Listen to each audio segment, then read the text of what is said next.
Yo Ho Show.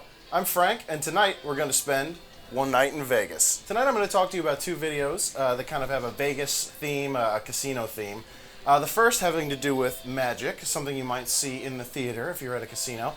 And, of course, Blackjack, something that you might play in a casino or in Vegas. So the first video I'm going to talk to you about is Watch Bandit, the ultimate watch steal.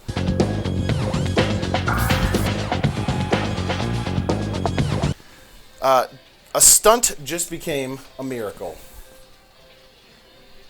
So, by Kevin King. This video, I'm going to read a little bit off the back of the box here. Magic's greatest performers, from Blackstone to Carlisle, cemented their considerable reputations by making the watch steal an integral part of their performance. For the first time, Kevin King reveals the watch steal that has been the cornerstone of his performance for over 10 years. After thousands of performances, Kevin King has refined the steal so that the spectator will swear you never came near them. I'm dubious on that. We'll get there in a second. Turning a stunt into a miracle! It's all here.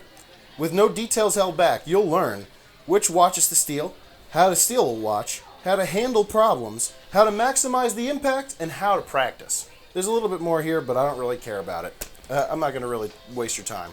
So the very first thing to note about Watch Bandit is it's shot by this dude, Kevin King, in his house. Before we get into the explanation, let's go watch a performance. This was produced by Advantage Video. Creative consultant was Tim Torno. Video consultant, Tim Torno. Executive producer, Kevin King. Cover art by Brett Wolf. This is a great early example of Photoshop right here. And running time, who the hell cares? What the hell? Running time, who the hell cares? This was made in 2000 by Real Magic, all rights reserved.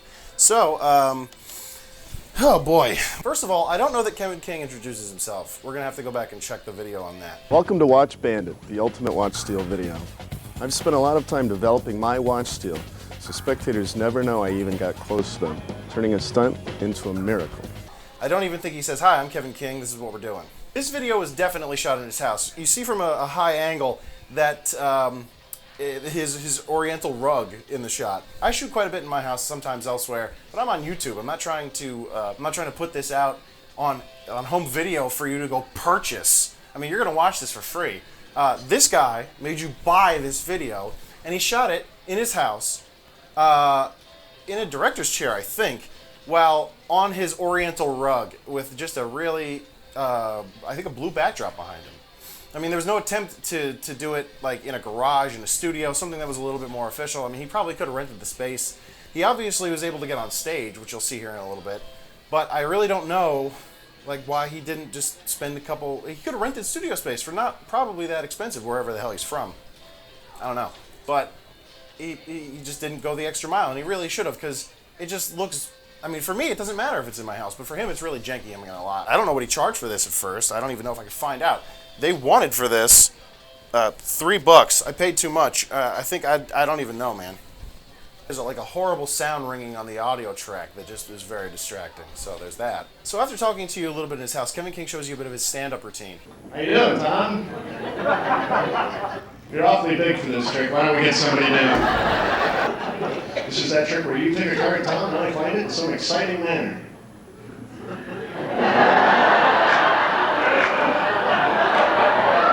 Help yourself.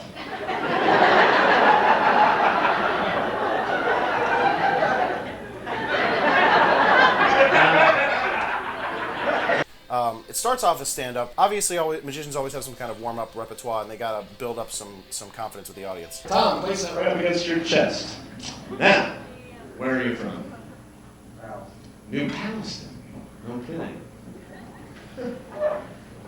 After a little bit of warm-up with the audience, he goes into what he calls the card stab trick. I happen to be from Chicago. Now, what we're going to do, Tom, on the count of three, is take this knife, thrust it through the neck, removing on the end your card. Which is something he details in the video as well. It's kind of a lead-in to the watch steal, which you'll find out here. His stand-up, though, really isn't bad. I'm not going to lie, it kind of reminded me of The Amazing Jonathan. If anybody's familiar with him, he did a lot of stand-up and comedy magician work in the 90s into the 2000s, I want to say. There's actually a documentary about him on Netflix right now, and that he's allegedly some kind of a strange guy that may have ulterior motives. I can't say necessarily, and this isn't really a plug for Netflix. I just wanted to mention that because if you wanted some kind of context on where this guy may have gotten his bit, or where what kind of thing we're working with, because this was around the year 2000, you might have a little bit of an idea and enjoy it way more if you watch The Amazing Jonathan. But I'm not going to lie, Kevin King really isn't too bad. He's kind of a funny guy. I mean, he had a couple funny jokes.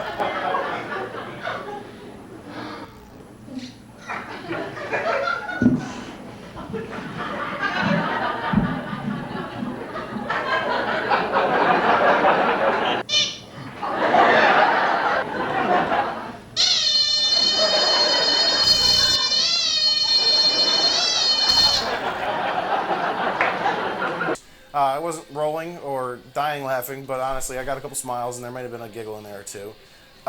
It's actually a little bit funnier when you're dealing with him in his house and you're in his shitty production environment, and it's just kind of awkward. But he's good with the crowd, he understands what he's doing, and he's not really too bad a guy. So when you're in the club, there's two things that immediately stood out to me.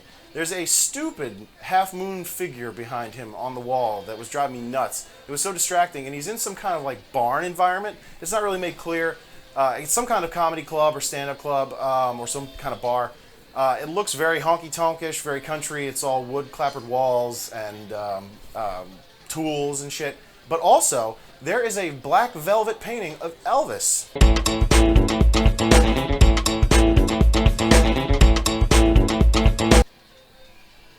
I mean, there's just a huge black velvet painting of Elvis.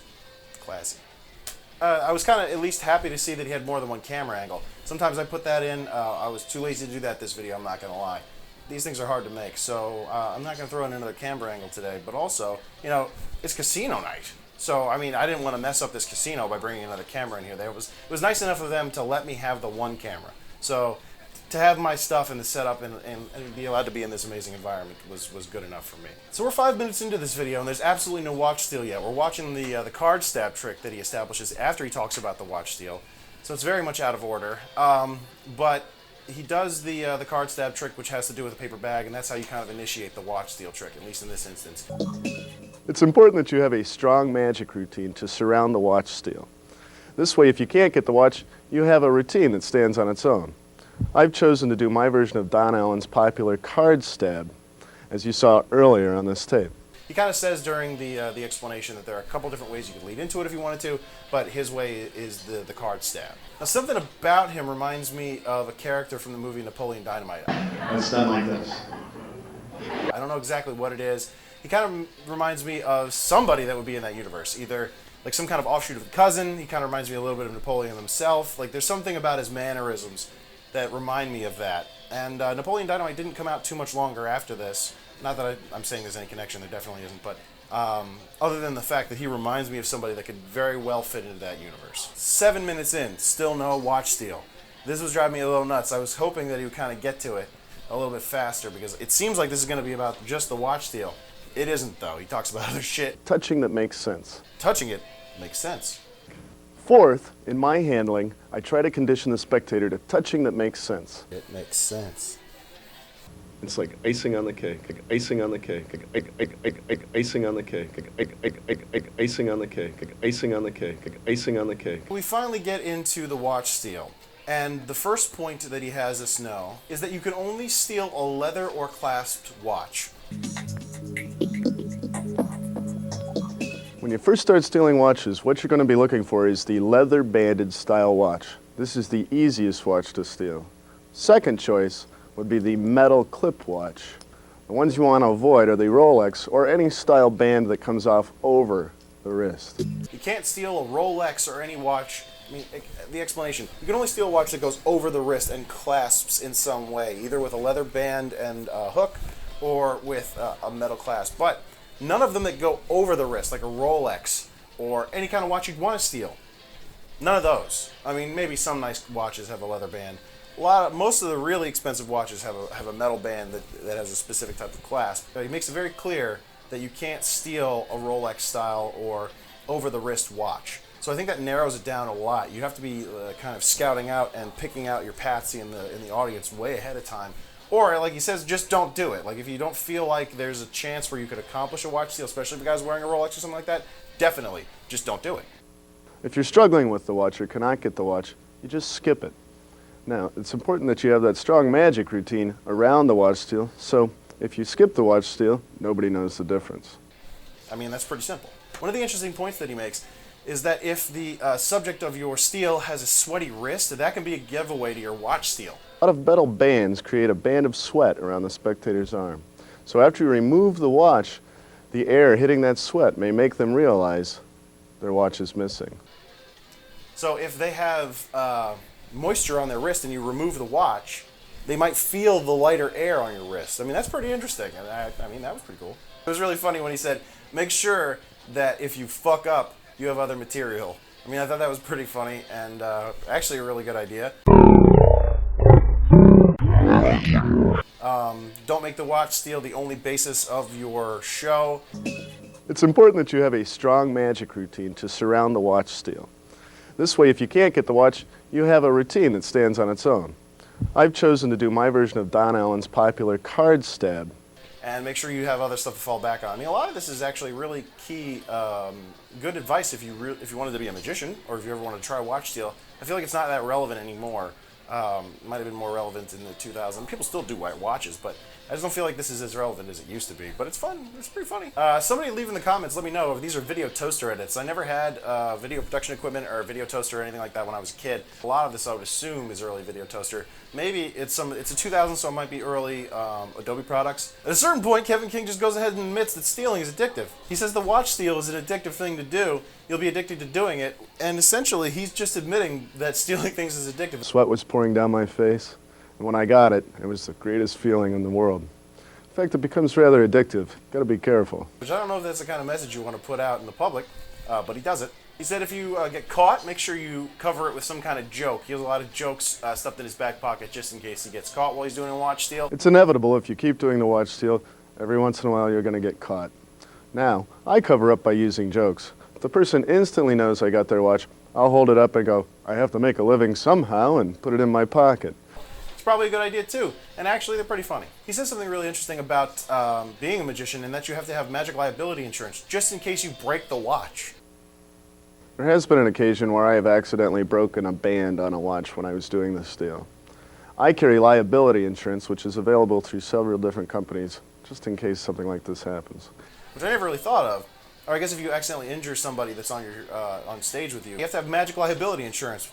That's pretty fucking funny just to say out loud. If you have a Rolex or you feel like you can't do the watch steal, if you have any Rolexes or anything like that you happen to, he makes a point to say just fucking skip it. Skip it. Skip it. Skip it. Just make sure, if it feels like you shouldn't, just don't do it. You should have other material in your repertoire. You shouldn't just be there to try to steal somebody's watch because it's almost like a unicorn. He said it's really the icing on the cake. It's like icing on the cake, icing on the cake, icing on the cake, icing on the cake. That's really just lucky if you can do it, and if you feel like you have the right set of circumstances to give it a shot, but if not, don't make it the basis, even though that's the basis of this video he made. At the end of the video, he does a summary of all the rules again. Make sure that you know, in condensed, brief points, what the points of the watch steal are and what you should know.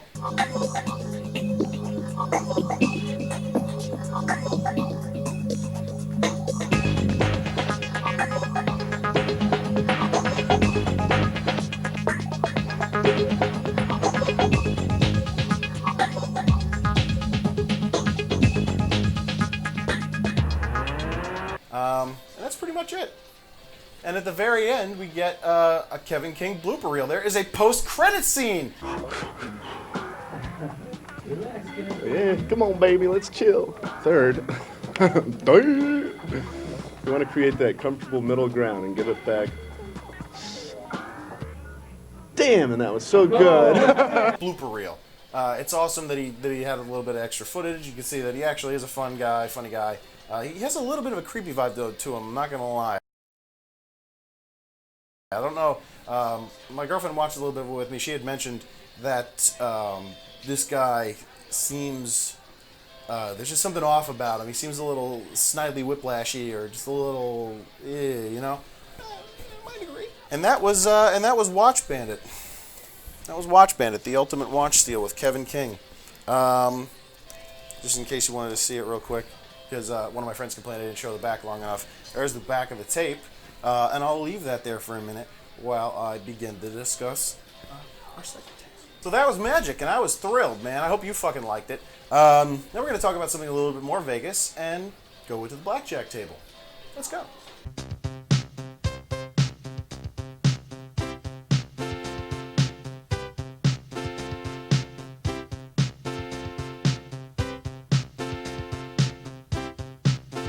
So the next video we're going to talk about here is how to play to win blackjack.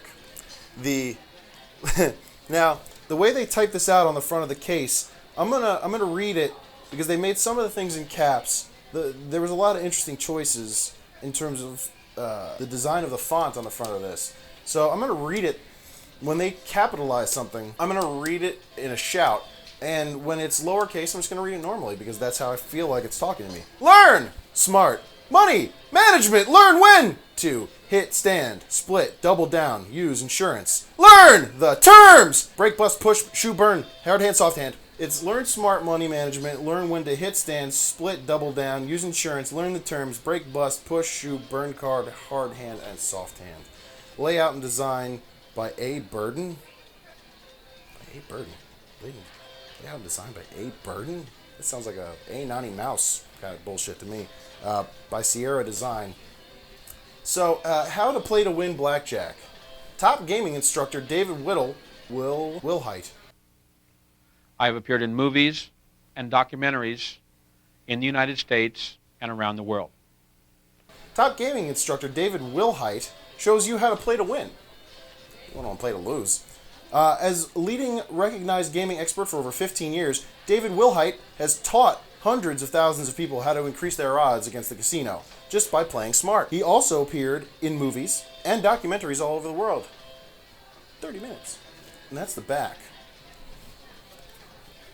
Hondos, we got Benjis. Benjis. Gambling secrets from top gambling instructor David Wilhite. Blackjack, how to play to win. So, this is a fucking gem, I'm not gonna lie. We start off with some seriously rockin' music, dude. Seriously.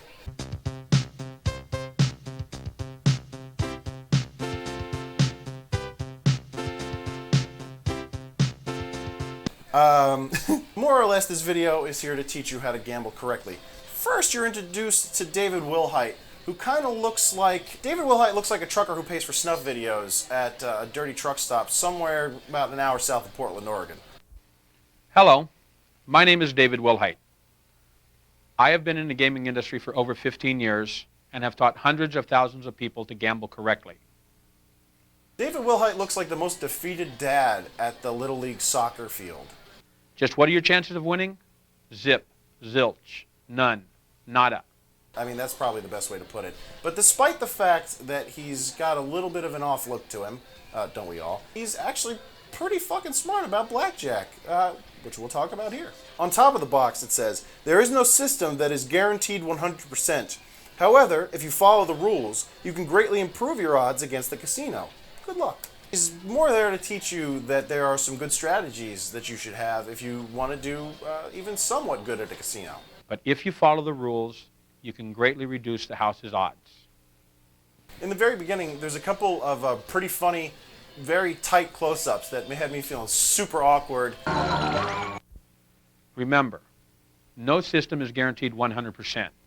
It had a kind of a Tim and Eric sort of quality to it, low budget, really weird. But that didn't stick around too long. For the rest of the video, you kind of have close-ups of his hands where he's teaching you what to do actually at the blackjack table. While blackjack is not a very formal game, there are certain things that you should be aware of when you walk up to a table. The first thing you want to check out is the minimum on that table. Going over tips, tricks, etiquette, rules, everything. Honestly, everything you'd ever really want to know about playing blackjack in a pretty condensed video. The insignias on the layout. Because in some casinos, it's not uncommon for people to walk up and play their money. So dealers don't ask, They'll just deal the cards, and now that $100 bill that you want to change for to play a $2 hand has just become a $100 hand. So always in between, and you'll never have that problem. Funny, I mean, I'm sure you can find anything that he says on here on YouTube nowadays, but there's something about it being on VHS that really gave it an air of officiality. It felt like it had more say. To get your video made and then actually published is insane. Especially, this is very low budget. It's not exactly high quality, but I mean, it had exceptionally good information. So, I mean, there's that. Money management is also an important part of gambling. Say you're playing at a $2 table, you start with a $2 bet. If you win your first hand, you want to increase your next bet $1. If you win the second hand, you want to increase another $1. And then he teaches you a smart strategy about how you're supposed to place bets when you're playing blackjack. And I'd never heard this before. If I ever go to play blackjack again, I'm going to give this a try. The last time I played blackjack, I lost very quickly. I lost about $100 and I stopped because it was just immediately. I was tanking, I had no idea what I was doing, I thought it was like the movies. The only sense that it's like in a movie is if you saw a movie where a guy sits down at a table and loses all of his money immediately. That's pretty much what happened to me. But I think I was at a table with a buy-in was a little too high. So if I ever try to do this again, I'd probably start with like a $5 buy-in, maybe a 10. Definitely, if I ever try it again, I'm going to try some of the stuff he mentioned in here because it seems like the strategies are actually pretty mathematically sound. If you win the third hand, you want to increase one more time. And if you win that fourth hand, then you go back to your original $2 bet. So you want to increase your bet $1 for 3 hands because you want to progress as you're winning, not as you're losing. $1 for 3 hands. After you win that fourth hand, go back to your original $2 bet. Again, there's no guarantee, but if you do what he's telling you, it seems like you have a better chance of at least keeping some money. But also, one strategy that he doesn't mention that I'm going to mention to you is never go into a casino with a credit card and never go into a casino with a debit card. Make sure you leave your house either with the money that you intend to use and any emergency money that you need for food or for gasoline and leave that in your car and just go to the casino with the cash you intend to lose. Don't go with anything more than you'd really intend to lose. So if you don't want to lose any more than $100, go with $100 cash, bring another 20 for your food and your gas, or if you need a little bit more, do that.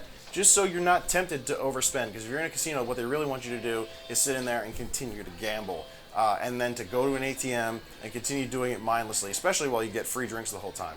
I mean, it's a hell of a strategy for them. He teaches you what to do in the event of winning or losing a hand, how to handle that, and then how to handle certain hands that you're dealt. What you're going to do when you're dealt a certain set of cards, if you should hit, stay. But he teaches you what to do, say if you get like 2 10s or 2 8s or 2 4s. Now let's do the always and the never. Always double on 11, double on 10 when the dealer shows 9 or under. Always split aces and 8s. And how you should build on that or not, if you split the hand or not. And I mean, I thought that was pretty interesting information. It teaches you about burn cards, teaches you about the house deck strategy and what they use, how they set up a deck. Casinos vary on their burn cards. A burn card is one that they take out and place in a discard rack without you seeing. Some casinos burn 1, some casinos burn 5, some casinos burn 10. He teaches you how the deck's built, and then he teaches you table etiquette, like how you should act at a table, how you should ask for things, what motions you should make, hand gestures and things like that mean things. Once they start dealing, you'll never touch your money, and you'll never touch the cards. They use hand signals. So if you want another card, you'll scratch with your finger. It's actually really interesting information. There wasn't as much to make fun of here because it was really genuinely fascinating and pretty good info. Yeah, so that's that. Would I watch either of these again, or would I suggest you watch them? Watch Bandit was pretty funny, and it seems like, I don't know how rare it is. I'm assuming it's rare. I've never seen it before. I haven't checked eBay. I don't know. It's probably rare, and it's pretty funny. So if you could find it, give it a watch. Maybe it's on the internet out there somewhere.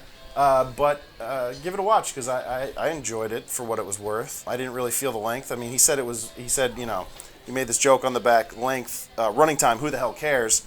Yeah, I guess that's true. They didn't seem like too long. I think maybe it was at max 30 to 40 minutes, but I enjoyed it. This kept pretty tight to time at 30 minutes, and it gave you everything you needed to know, and really nothing you didn't. There's a little funny stuff up front, not really too much on the back end. But that was my night in Vegas. One night in Vegas. I'm coming home tomorrow, So I hope that you enjoyed my video here in Vegas. It was definitely worth it to come out here. Maybe I'll do this again on location. You never know. I hope you enjoyed it. I hope you found this at least funny, somewhat valuable.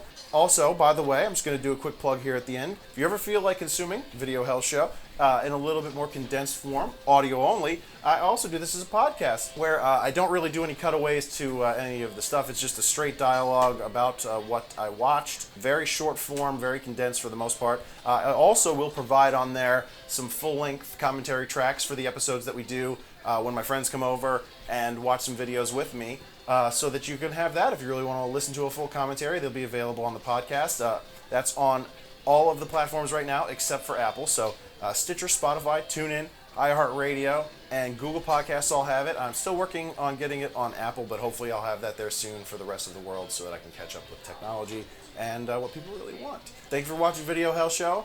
Jersey, I'll see you soon. Have a good night. Later. It's like icing on the cake. Icing on the cake. Icing on the cake. It's like icing on the cake.